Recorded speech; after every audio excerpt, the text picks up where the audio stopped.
ఇక ఇటు బీఆర్ఎస్ విషయానికి వస్తే లోక్సభ ఎన్నికల కోసం అభ్యర్థుల ఎంపికపై బీఆర్ఎస్ డైలామాలో పడింది. ఇప్పటి వరకు చేవెళ్ల, కరీంనగర్, ఖమ్మం నియోజకవర్గాలకు అభ్యర్థులను ప్రకటించిన గులాబీ పార్టీ మిగతా సీట్ల అభ్యర్థులపై కసరత్తు చేస్తోంది. చేవెళ్ల నుంచి పోటీకి రంజిత్ రెడ్డి ఆసక్తిగా లేనట్లు ప్రచారం జరుగుతోంది. ఇప్పటికే పెద్దపల్లి ఎంపీ వెంకటేష్ నేత కాంగ్రెస్ లో చేరారు. మరో 2-3 ఎంపీలు కాంగ్రెస్, బీజేపీతో టచ్ లో ఉన్నట్లు టాక్ నడుస్తోంది. మల్కాజ్గిరి ఎంపీ అభ్యర్థిగా మల్లారెడ్డి కుమారుడు భద్రారెడ్డిని పరిశీలిస్తోంది బీఆర్ఎస్. ఆదిలాబాద్ నుంచి మాజీ ఎంపీ నగేష్ లేదా మాజీ ఎమ్మెల్యే ఆత్రం సుక్కు పేరును పరిశీలిస్తోంది హైకమాండ్. మెదక్ నుంచి ఒంటేరు ప్రతాప్ రెడ్డి పేరు పరిశీలనలో ఉన్నట్లు సమాచారం. దీనికి సంబంధించి మరిన్ని డీటెయిల్స్ శివారెడ్డి లైవ్ లో అందిస్తారు. Siva, over to you. చదివిగా కొంతమందిని ఇప్పటికి 3 అభ్యర్థులుగా ప్రకటించారు. ఒకటి చేవెళ్ల రంజిత్ రెడ్డి, కరీంనగర్ వినోద్ కుమార్, ఖమ్మం నామనాగేశ్వరరావు. ఈ 3 అఫీషియల్ గానే ప్రకటించారు మీరు పనిచేసుకోవచ్చు అని. కానీ చేవెళ్ల ఎంపీ, సిట్టింగ్ ఎంపీ కూడా రంజిత్ రెడ్డి, ఆయన పోటీ చేసేందుకు కొంత అనాసక్తితో ఉన్నారు. ఇప్పుడున్న సిచ్యువేషన్ లో చేవెళ్ల నుంచి పోటీ చేయాలన్నా చేయకూడదా అనే విషయంలో ఇంకా క్లారిటీ రాలేదు.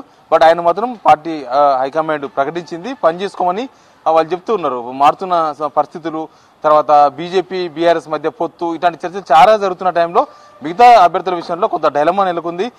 కొంతమంది అభ్యర్థులు అయితే సిట్టింగ్ ఎంపీ కావచ్చు, తర్వాత ఆశాభావులు కాంగ్రెస్ తో బీజేపీతో టచ్ లో ఉన్నారన్న ప్రచారం ఒకటి నడుస్తుంది. దాంతో అభ్యర్థుల విషయంలో ఇంకా కొంత డైలమా ఒకటి కనబడుతుంది. ఇప్పటికే పెద్దపల్లి ఎంపీ వెంకటేష్ నేత కాంగ్రెస్ లో చేరిపోయినారు. Plus Zaheerabad MP BB Patil plus Nagar Kurnool MP Ramulu ఇద్దరు అటు బీజేపీతో ఇటు కాంగ్రెస్ తో టచ్ లో ఉన్నారన్న ప్రచారం ఒకటి నడుస్తుంది. కాబట్టి అక్కడ ఆల్టర్నేటివ్ నేతల కోసం కూడా హైకమాండ్ పార్టీ ముఖ్య నేతలు సర్చింగ్ లో ఉన్నారు. గువ్వల బాలరాజు పేరు పరిశీలిస్తున్నారు నాగర్ కర్నూలుకు. ఒకవేళ రాములు కనుక చివరి నిమిషంలో హ్యాండ్ ఇస్తే గువ్వల బాలరాజును రంగంలోకి దింపే అవకాశం కనిపిస్తుంది. ఇటు నిజామాబాద్ నుంచి మాజీ ఎంపీ కవిత పోటీ చేయట్లేదు. అక్కడ నుంచి ఎవరికి ఇస్తారనేది ఆసక్తికరంగా మారింది. అక్కడి నుంచి బిగాల గణేష్ పేరును పరిశీలిస్తున్నారు. బిగాల గణేష్ మొన్నటిదాకా నిజామాబాద్ ఎమ్మెల్యేగా కొనసాగిండ్రు, మొన్న ఓడిపోయినరు. ఆయన ఎంపీగా పోటీ చేసే అవకాశం కనిపిస్తుంది. ఇటు మామనార్ నుంచి చూస్తే శ్రీనివాస్ రెడ్డి ఉన్నారు, మండలి శ్రీనివాస్ రెడ్డి. ఆయన సిట్టింగ్ ఎంపీ, కానీ ఆయన ఆసక్తికరంగా లేరు. ఆయన్నే పోటీ చేసేందుకు ఇంట్రెస్ట్ గా లేరు. నాకు వద్దు అని పార్టీ ముఖ్య నేతలు చెప్పినట్టుగా చెప్తున్నారు. కాబట్టి అక్కడ నుంచి ఇంకొక నేతకు అవకాశం ఉంది. అక్కడ నుంచి జడ్చర్ల మాజీ ఎమ్మెల్యే లక్ష్మారెడ్డి పేరును పరిశీలించారు. కానీ లక్ష్మారెడ్డి ఇంట్రెస్ట్ చూపలేదు, తన పోటీ చేసేందుకు సిద్ధంగా లేనని చెప్తున్నారు. సేమ్ నాగర్ కర్నూలు మాజీ ఎమ్మెల్యే మరి జనార్దన్ రెడ్డి అడుగుతున్నారు, ఇటు మల్కాజ్గిరి లేదా నాగర్ కర్నూలు టికెట్, మహబూబ్నగర్ టికెట్ ఏదైనా ఒకటి ఇవ్వాలని. సేమ్ మల్కాజ్గిరిలో మాజీ మంత్రి మల్లారెడ్డి కొడుకు భద్రారెడ్డి పేరు ఫైనల్ చేసిండ్రు. ఆల్మోస్ట్ అఫీషియల్ గా ప్రకటించడం మాత్రమే మిగిలింది. ఇక ఖమ్మం నుంచి నామనాగేశ్వరరావు ఆల్రెడీ ప్రకటించారు. మహబూబాబాద్ నుంచి మాలవత్ కవిత సిట్టింగ్ ఎంపీ, ఆమె కాంగ్రెస్ లో చేరేందుకు కొంత ప్రయత్నాలు జరిగినాయి. కానీ అక్కడ నుంచి గ్రీన్ సిగ్నల్స్ లేవు. ప్రస్తుతం బీఆర్ఎస్ లోనే ఉన్నారు. వర్గేసుకోమని చెప్పిండ్రు, ఆమె ఎంపీగా పోటీ చేస్తున్నారు. ఇంకా వరంగల్ నుంచి సిట్టింగ్ ఎంపీ పసునూరు దయాకర్ ను మారుస్తున్నారు. వరంగల్ టికెట్ ఎవరికి ఇస్తారనేది కొంత ఆసక్తికరంగా మారింది. ఎమ్మెల్యే కడియం శ్రీహరి కూతురు కడియం కావ్య ఉన్నారు. బహుశా ఆమెకు టికెట్ ఇస్తారేమన్న చర్చ ఒకటి ఉంది. ఆరూరు రమేష్ మాజీ ఎమ్మెల్యే, ఆయన పేరు కూడా పరిశీలనలో ఉంది. ఇద్దరిలో ఒకరికి టికెట్ ఇచ్చే అవకాశం ఉంది. ఇక నల్గొండ నుంచి గుత్తా సుఖేందర్ రెడ్డి మండలి చైర్మన్ గా ఉన్నారు. ఆయన కొడుకు గుత్తా అమిత్ పేరు ఆల్మోస్ట్ ఫైనల్ అయింది.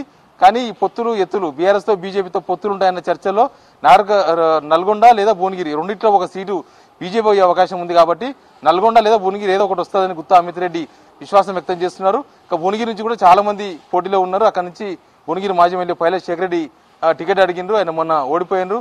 దూదిమెట్ట బాలరాజ్ యాదవ్ ఇట్లాంటి వాళ్ళు, క్యామ మల్లేష్ ఇట్లాంటి వాళ్ళు చాలా మంది కొత్తగా పోటీ చేయాలనుకున్న వాళ్ళంతా కూడా భువనగిరి నుంచి టికెట్ ఆశిస్తున్నారు. కానీ టికెట్ల విషయం ఇప్పట్లో తేలే విధంగా కనిపిస్తలేదు. ఇదంతా ఇంకా కొంత ప్రోగ్రెస్ అయిన తర్వాత, బహుశా షెడ్యూల్ వచ్చిన తర్వాత ఎంపీ అభ్యర్థుల విషయంలో కొంత క్లారిటీ వచ్చే అవకాశం కనిపిస్తుంది.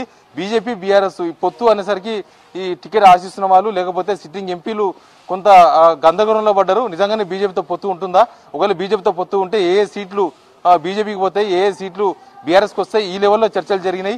సిట్టింగ్ ఎంపీలు ఉన్నారు బీజేపీకి, సికింద్రాబాద్ అయినా మిగతా మొత్తం 4 కాన్స్టిట్యున్సీల్లో ఈ సిట్టింగ్ ఎంపీలు బీజేపీ ఉన్న దగ్గర ఖచ్చితంగా వాళ్ళకే టికెట్లు ఇస్తారు అని చెప్తున్నారు. ఒకవేళ పొత్తు అనేది ఉంటే సేమ్ టైం ఉత్తర తెలంగాణలో చాలా సీట్లు బీజేపీ అడిగే అవకాశం కనిపిస్తుంది. ఇక్కడ మామనార్ సీటు కూడా బీజేపీకి పోతుందన్న చర్చ ఉంది. చేవెళ్ల మల్కాజ్గిరిలో ఒక సీటు బీజేపీకి పోతుందన్న చర్చ ఉంది.